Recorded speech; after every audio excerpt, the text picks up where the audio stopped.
everybody, welcome to Ranking Nintendo here on Boss Push Games. I'm your host and Lights Excited Eddie V. Joining me, he is the writer for Boss Rush Network, I should say. Please, everybody, welcome Josh Martinez. Hello, Josh. Hello. Glad to be on. And yeah, I don't know. No, excited. This is some fun topics we're going to talk about. Yes. So everybody, we are starting our Mario Kart series that we are going to be ranking. This is part 1.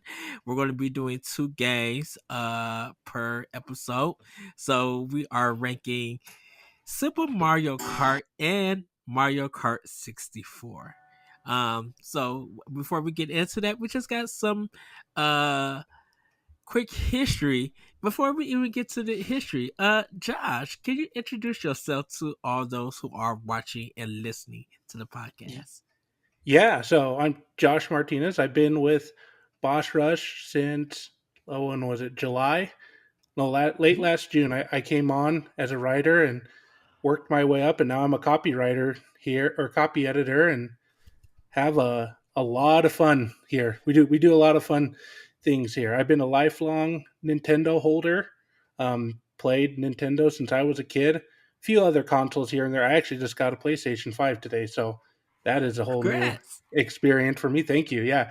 But yeah, we've got lifelong Nintendo. Like you said, we're talking Mario Kart. That's one of my first games I've ever played. So I am stoked to be here and talking about that. This is a fun franchise. Yes.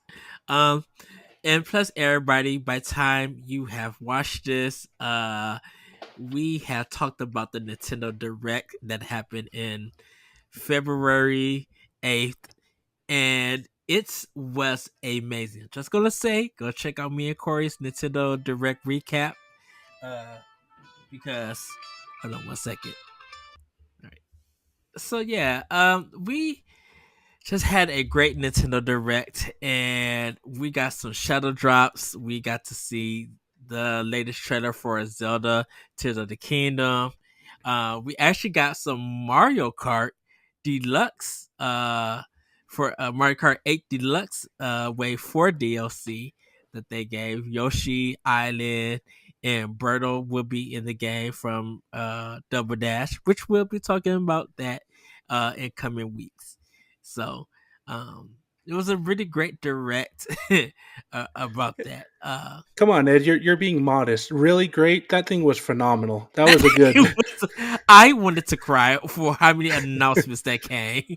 Like I literally wanted to nerd out when I seen Professor Layton. I just like gasp. I good googly moogly gasp. Just like what? I Yeah, mean, I this was cool. I knew it was coming. I knew we were going to get a Metroid Prime remaster at some point. mhm. It came through the wire. I still lost it. It's I'm That's like one of my favorite games. That one got me. It was good. No, man, that saying that was a good direct. No, that was a phenomenal direct.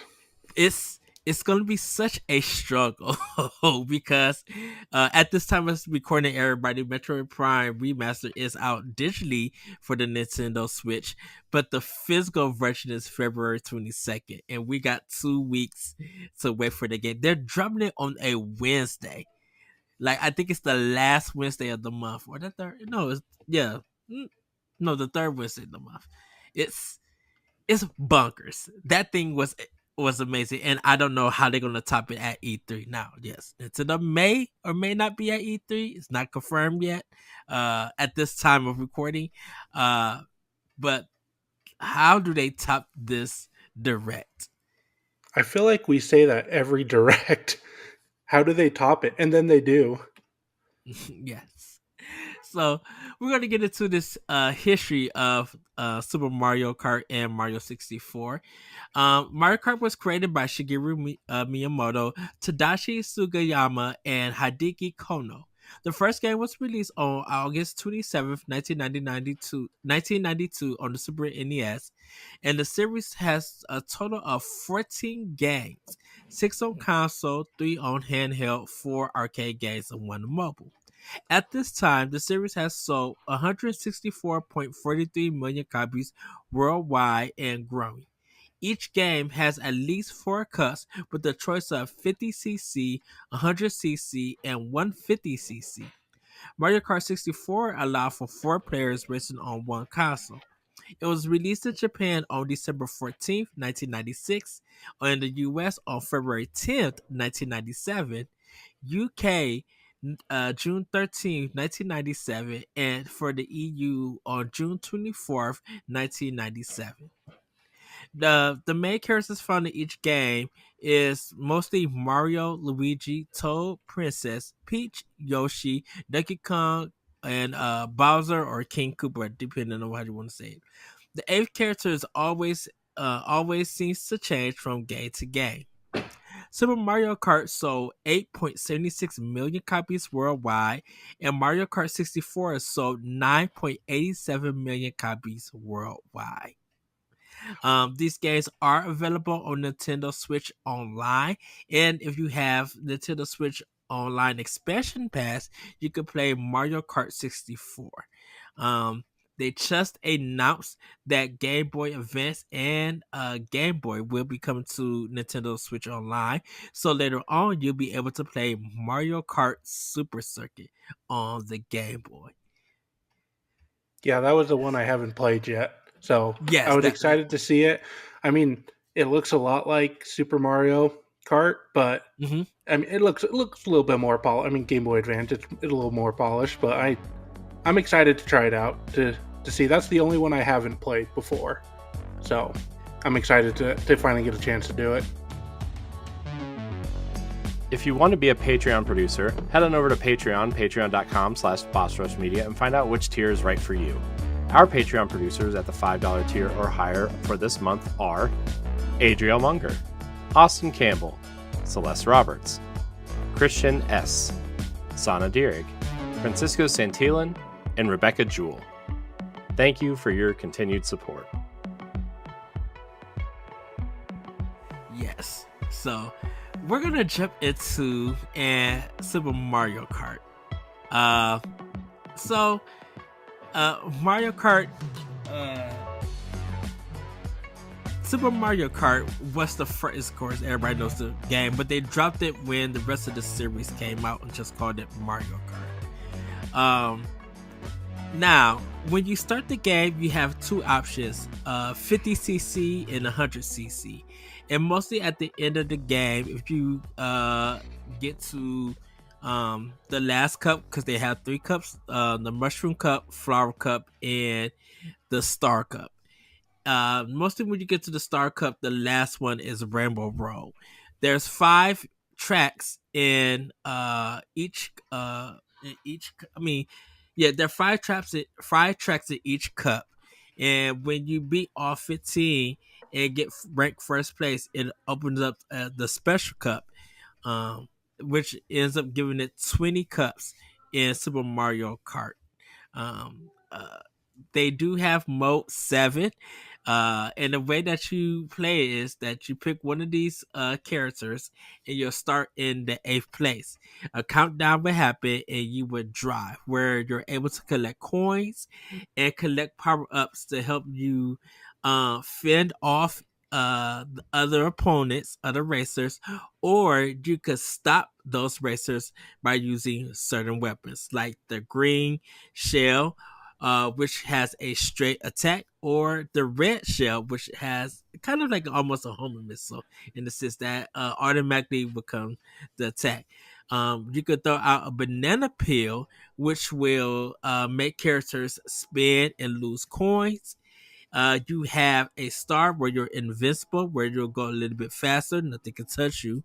You have lightning, where it will shrink the other players and kind of like mess up with the sound, so you can run over them and everything. Uh, and then, of course, you have the mushroom, where if you use it, you speed up quickly and everything.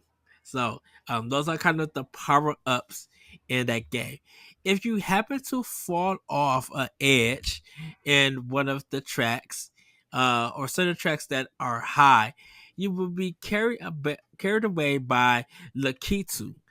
He is one of the Koopa Troopas in Super Mario Brothers that's in the cloud where he throws out these enemies um, at you. He will come and fish you out and place you on the ground.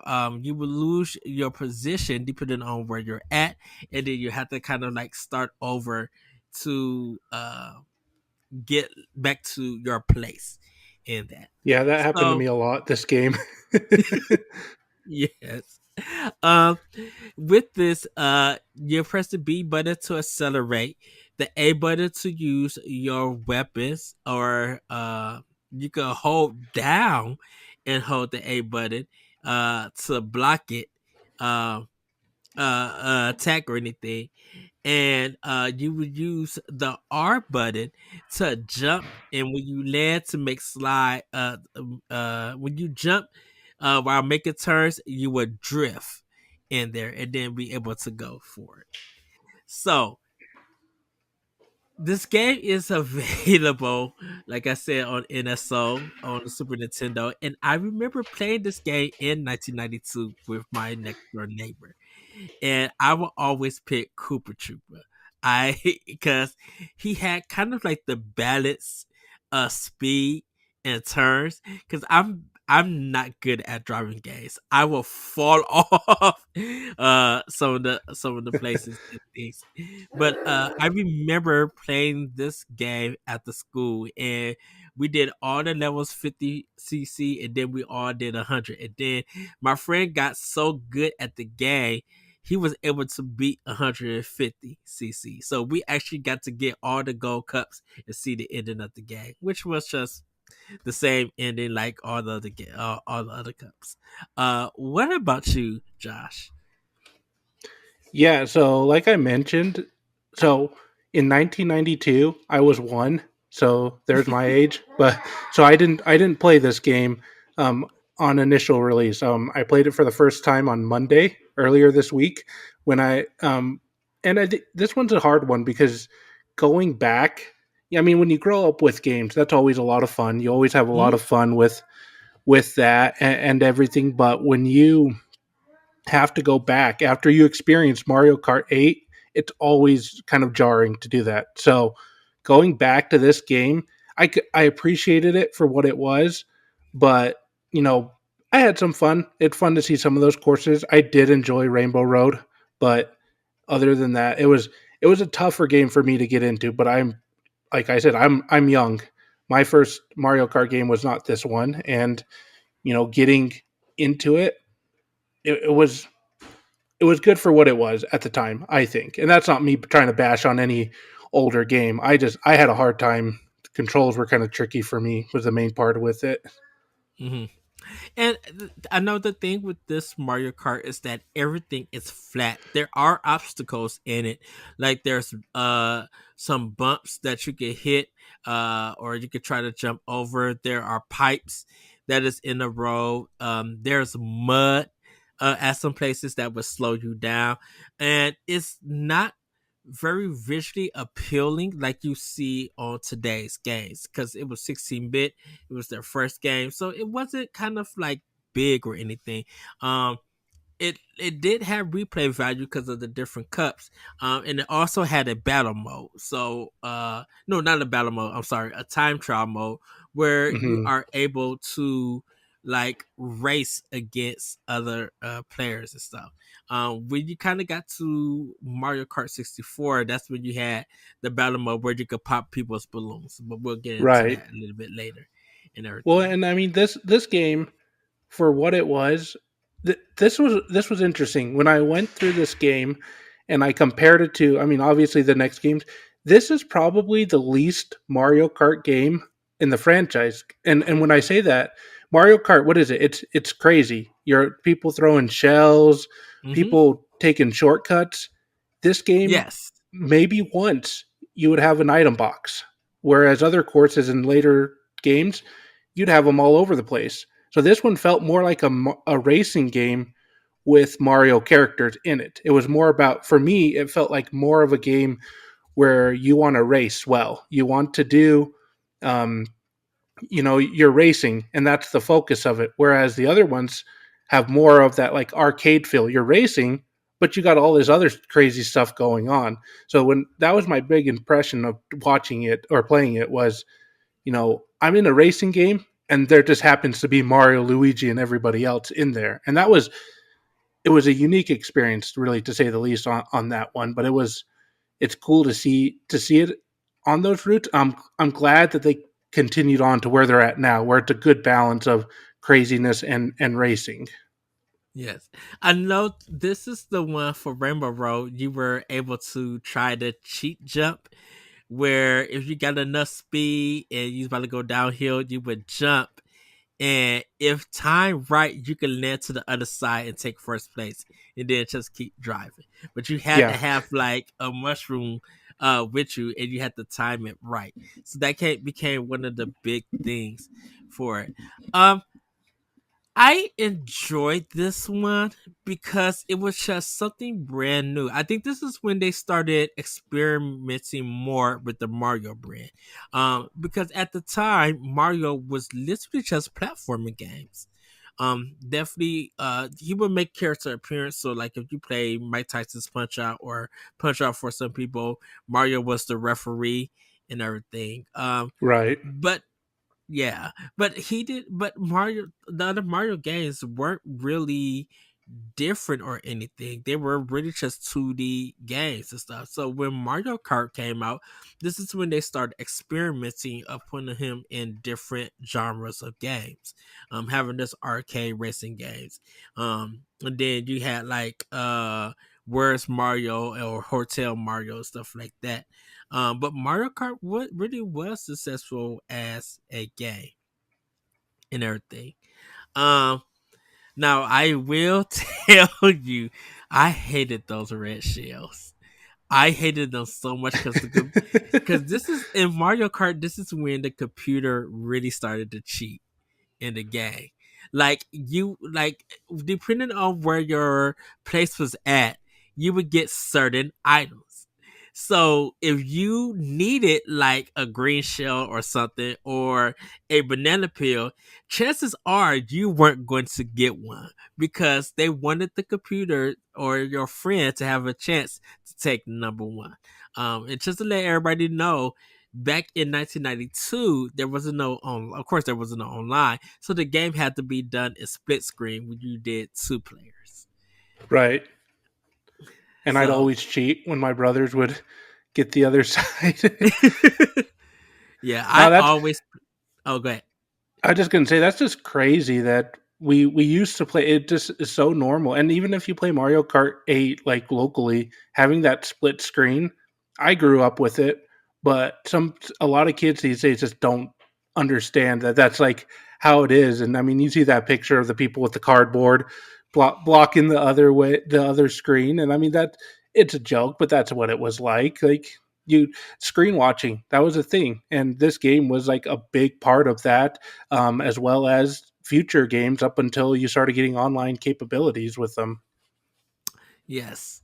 Well, especially when you got to Double Dash, because in Double Dash, as we'll get later into that one, um, you could be teamed up together for two players and switch out and everything, and work your magic or your gameplay that way.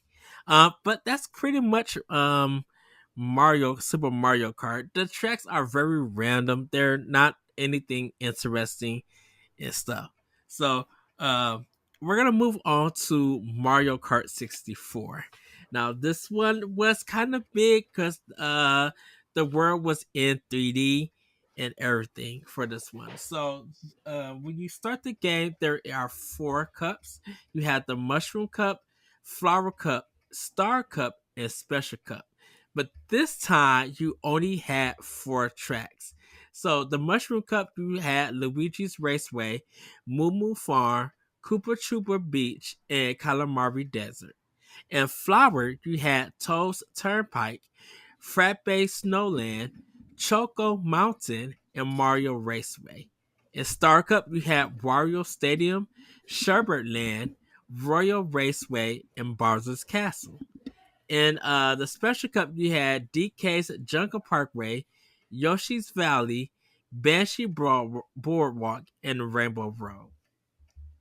Now, this is where the levels get interesting because Yoshi's Valley, for instance, when you go on it, it has four different pathways.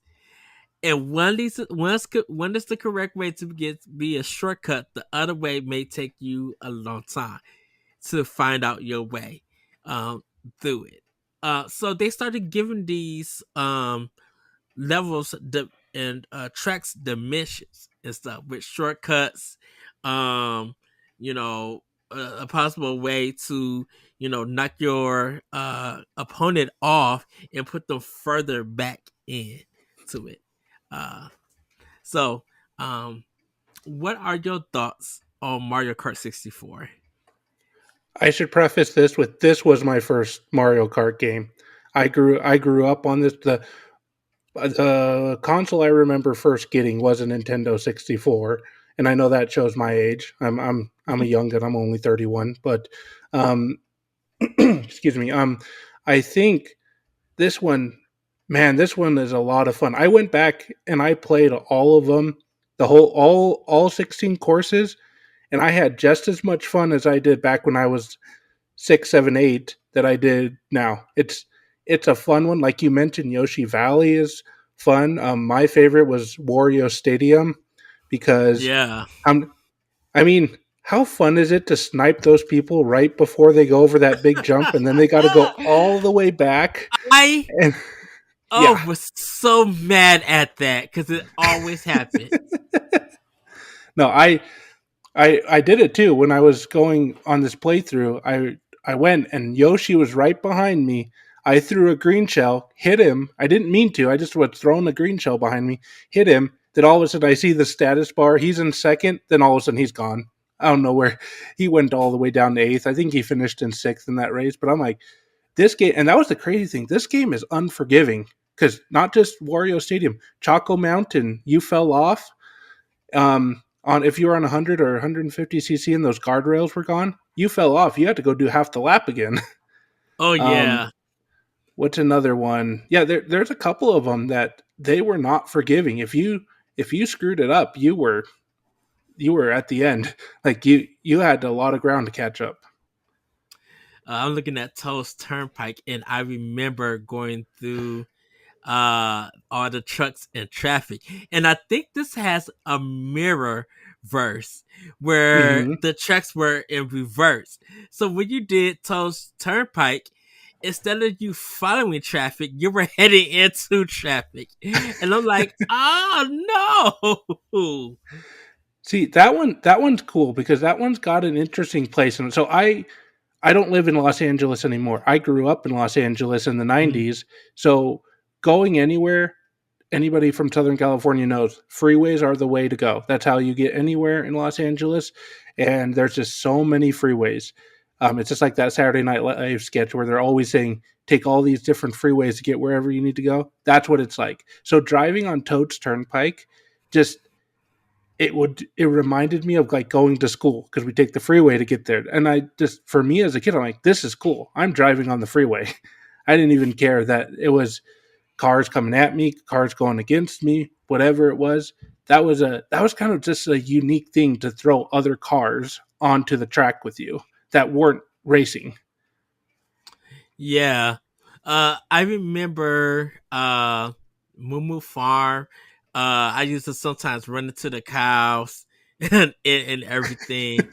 Uh the Calamari Desert, because that had that train. I will always try to race the train and Mm-hmm. everything. Uh Man, I remember Mario Kart 64 just being so cool and innovative. And then when me and my friends got together and we was doing a four player, it kind of made the game hard because it shrunk the boxes. Because it was Mm-hmm. still, local play, everybody playing on one system. But because you don't get to see the top half or the bottom half, you only got this small little window, you really had to memorize the tracks and Yeah. No. everything. Well, and the crazy thing, some of those tracks, because Super Mario Kart had shortcuts, but they weren't as big of a deal as this game did. Because you got that little tunnel on the Koopa Troopa Beach level Hmm. where you've got to go over that ramp, get into that little tunnel, and then you come out the waterfall. And I mean, I used to joke that was the jump that separated the children from the adults because that was a hard little one to hit because you had to like just line it up perfectly. Calamari Desert was another one that, like you said, I don't know if it was a shortcut, but you could go into the tunnel where the train went. Hmm. When I used to mess around with my brothers, we used to go into different parts you weren't supposed to. Royal Raceway, you could go drive up to the castle. You weren't supposed to, but I did it anyway, just because it was kind of weird that you had it so wide open. You could go to all these different spots that you weren't supposed to, and that was just cool for that game, I thought. And I don't know if that was hardware limitations or what, but it almost sometimes I wanted to explore the levels. I don't know. It was kind of a weird side effect of that game. It's it's something of a marvel, I would say, that they were able to put all of the things. And I know that they reduced the tracks because they with the in Nintendo 64 it had limited space because they were doing 3D.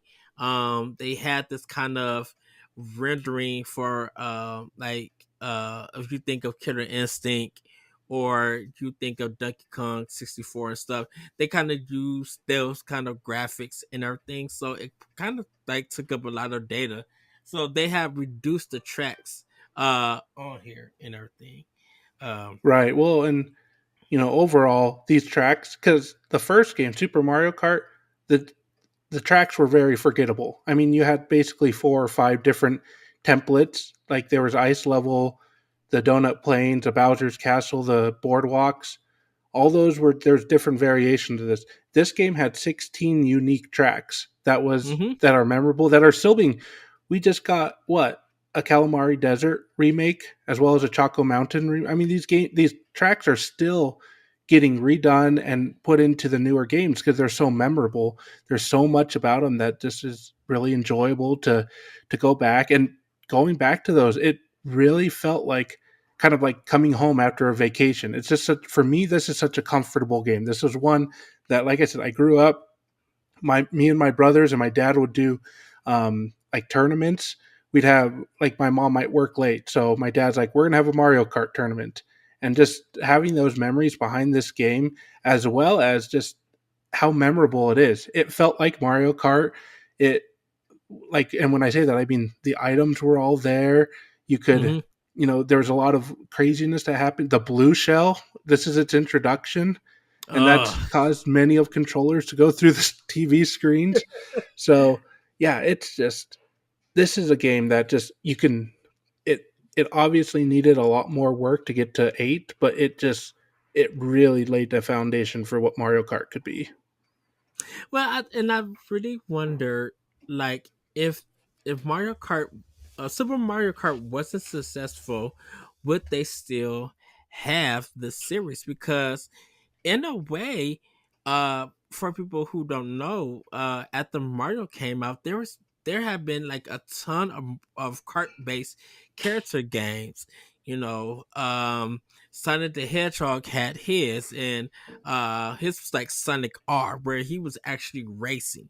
Um, there was some PlayStation One games. I think Crash Bandicoot didn't have his just yet, in a sense. And I I know think it was people in like, response to Mario Kart. Like I think all these games came like in response to what Mario like Diddy Kong Racing. That's one that came yes. as a not a copycat, but they saw the success that Nintendo had with this type of game that they wanted to build on. I mean, you remember the old Crash Bandicoot outside the Nintendo headquarters? Sony had a big competition with Hmm. Nintendo, and Crash was kind of the face of that. And having a Crash racing game, I mean, they're trying to compete with what Mario Kart did. And I mean, at the end of the day, there's only one that's lasted. Well, yeah, and like for Sega, like Sonic Transform, that racing game was really good. It really was. Um, I remember there was one of them that called, I think I cannot think about it, but there was a commercial that was trying to, you know, be edgy and everything, and they made fun of Mario Kart, and it's like Bloom or something like that. And they ended up closing their doors because the game didn't sell well. You Right. know, there's something about the Mario Kart series that they it's just something about this game. The competitive nature is there, but I think because the tracks are so well designed, and there's something that motivates you or that clicks in your mind that I gotta get number one. You know, you don't like seeing at the bottom that you only got like 3 coins or you didn't get no coins or stuff like that. Hmm. So it's kind of you learning the tracks, you know how to drift just right, because the drifting in the later games became more easier because you were able to detect on how to pull it off. You know, they was giving you visual cues that you could use to pull them off. Like, we didn't know nothing about drifting in racing games and stuff. Um, Especially when you were in the arcade scene, because for racing, a lot of that stuff was for Sega. You know, before Nintendo even did Mario Kart, Sega had the Outrun series and everything, and on there you were able to drive, but you had to know how to drive stick. Uh, because you didn't really have automatic, you had low or high, and if you didn't know how to drive stick, you were like going to lose a lot in that game. And it just Well, seems that Mario. Oh, go ahead, I Josh. was just gonna say there's something really simple about Mario Kart. It's hold a button down, Mm-hmm. you know, control which way you go, and have that trigger button to launch it. It's a very simple mechanic, and that's the thing is everything's changed on screen, but the control system's largely stayed the same, minus that wheel with the Wii. But other than that, everything's largely stayed the same. I mean, you don't got to worry about the stick shift. You don't have to worry about everything else. And like you said, drifting became a lot easier. I drifted in this game and I spun out a few times and I forgot that that happened. Like I'm just so used to drifting in 8 or 7 and you can be just fine. But when you drift in this game, if you don't do it right, they'll make you pay for it. Um, and yeah, I mean, it just overall the simplicity of it, I think, is what makes this whole franchise last. And that started with Mario Kart 64. That just really streamlined everything and just launched where the series goes. Like Super Mario Kart was one thing, but Mario Kart 64, I think, really was like, okay, this is what we want this to be. Now let's just build on it. And you can see where every other game has really built on Mario Kart 64 in particular. Yes. The game was Blur, Blur. That Okay. was the game that was making fun of Mario Kart. But now I gotta ask before we get to our ranking and wrap this up. Why is why do you think Double Dash is one of the most controversial out of all the Mario Karts? People put Double Dash as number one, but now Mario Kart 8 is like the battle, yet everybody loves Mario Kart 8. I mean, people love Mario Kart 8, definitely when you look at the sales, but something about Double Dash is special. But there's some people who do not like that game. I think, and I mean, we you and I we're lifelong Nintendo fans. We know what Nintendo does. Yes. When they get a gimmick, they lean into it very hard, and I think the gimmick of Double Dash is what made it so divisive. Just it can be really fun to have two players, have your buddy be there. I mean, that game was set up perfectly so you could have your little brother play and not have to control it. You can drive it, and your little brother can be in charge of throwing shells or whatever it is. But to some people, they didn't like that. They just were like, well, I just want to race on the kart game. I think it's the gimmick because if you look, Mario Kart, they still had some gimmicks going on, Mm-hmm. but they don't get as gimmicky as Double Dash. And I think that's because people really like the simplicity of I just want to drive my cart. I personally did enjoy Double Dash. I didn't play it a ton when it was out, but it was a cool mechanic. Like I thought it was cool. I don't know if I rank it in my top, which obviously we'll get there at some point. But Hmm. it was fun. It was a for what it was. It was fun. But I think it's the gimmick that really splits people because whenever Nintendo puts a gimmick in, people either love it or hate it. And in this case, it was an even split down the middle.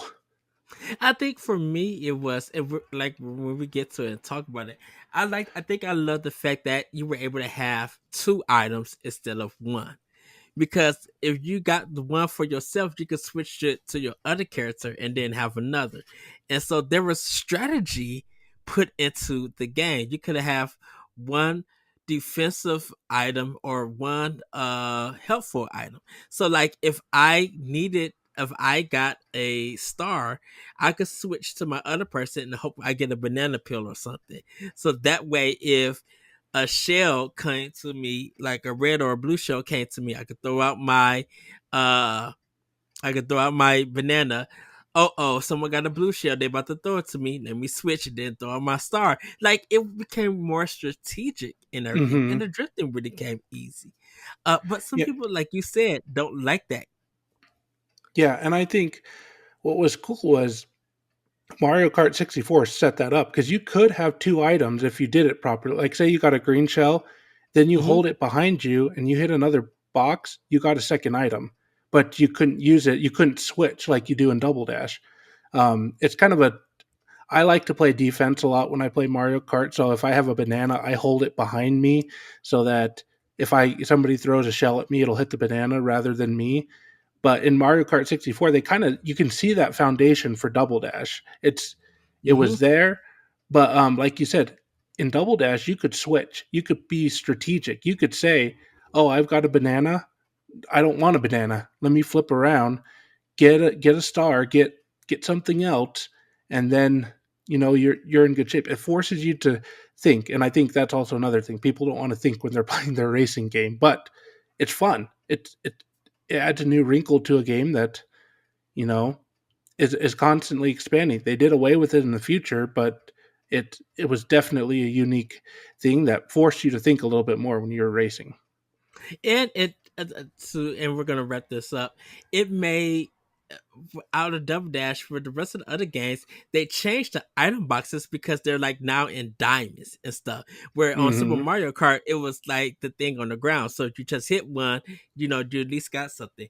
You could literally miss a item if a character was in front of you and they got it. Or you could have your item stolen because they used the boo. And Boo used to take your items and stuff. And I used to be so frustrated by that.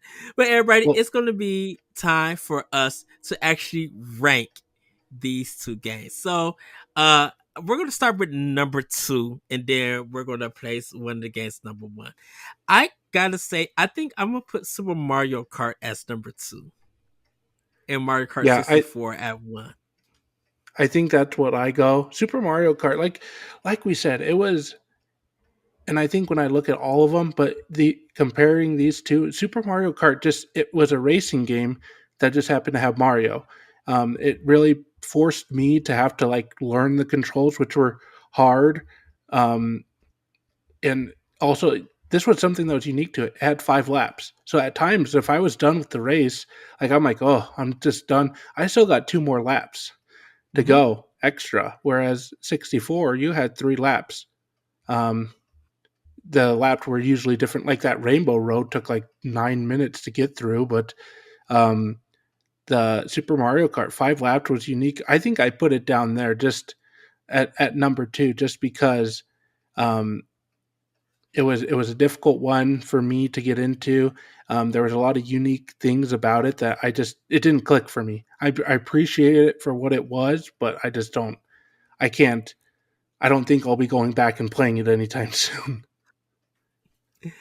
Well, everybody, that's gonna be it for ranking Nintendo. Like I said, we got 3 more episodes where we'll be ranking the GBA game, the GameCube. We have Wii, we have DS, we have 3DS, and we have Wii U/Switch. So, Josh, where can people find you? Yeah, so you can, like we mentioned earlier, you can find my writings on the Bosch Rush Network, boschrush.net, writing about everything. And also you can follow me on Twitter, jmartinez064. I tweet about everything. Ed, you appreciate this. I've been tweeting a lot about wrestling. I'm a big wrestling fan. Yes. So I've been watching all of the Rock's matches from pay per view. So I've been tweeting about that a lot lately. So that's where I do a lot of my stuff. So if you There's want a something good about time, and I think what was Roman that? Reigns. Roman He's been Reigns. Oh my goodness, what a he's been coming up lately. mm-hmm. Well, and he's crazy. So he is the Rock's cousin. It's Rikishi's nephew. So a lot of guys from the late '90s, 2000s, and he's just a phenomenal story he's done. Man, it's one of the best that WWE's ever done. We could do a whole podcast about that. I mean, I love wrestling. It's a lot of fun. Um, I got to talk to Corey. Ranking Nintendo, the THQ wrestling games, SmackDown, No Mercy. Like THQ, we just talked a little bit about the N64 for Mario Kart. If you were not a wrestling fan, you were missing out because the wrestling games on N64 was top tier. Well, and don't forget you had WWF games, but then WCW had their WCW NWO games that were a lot of fun. I mean, that was the competition at the time, was those two companies, and that extended into video games. That's Yeah. like I think WWF No Mercy is largely considered the greatest wrestling game. I mean, everybody's got their opinion, but a lot of people agree on that. But that goes head to head with WCW NWO Revenge. Like those are just some fun arcade fighters that are just, I don't know. Was a unique time in gaming and wrestling and everything. A big salute out to you because they were the king of wrestling. But that's for another discussion. I told you Everybody, that I could do hours on this. well, everybody, that's going to be it for this Ranking Nintendo.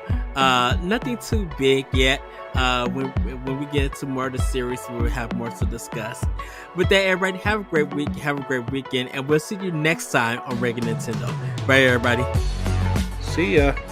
Nintendo Expansion Pass is part of Nintendo Power Block and is a product of Boss Rush Media LLC.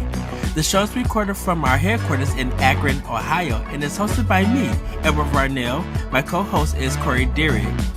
You can find Corey at I am Corey at HD on Twitter and Instagram, as well as hosting the Boss Rush Podcast and Tower Casuals, the Destiny Podcast. Follow Expansion Pass as part of Nintendo Power Block and on all social media platforms at Power Block Podcast. You can also follow Boss Rush Media and Boss Rush Network on all major social media platforms. Join the Boss Rush Network Discord and Facebook groups to interact with other friends and fans.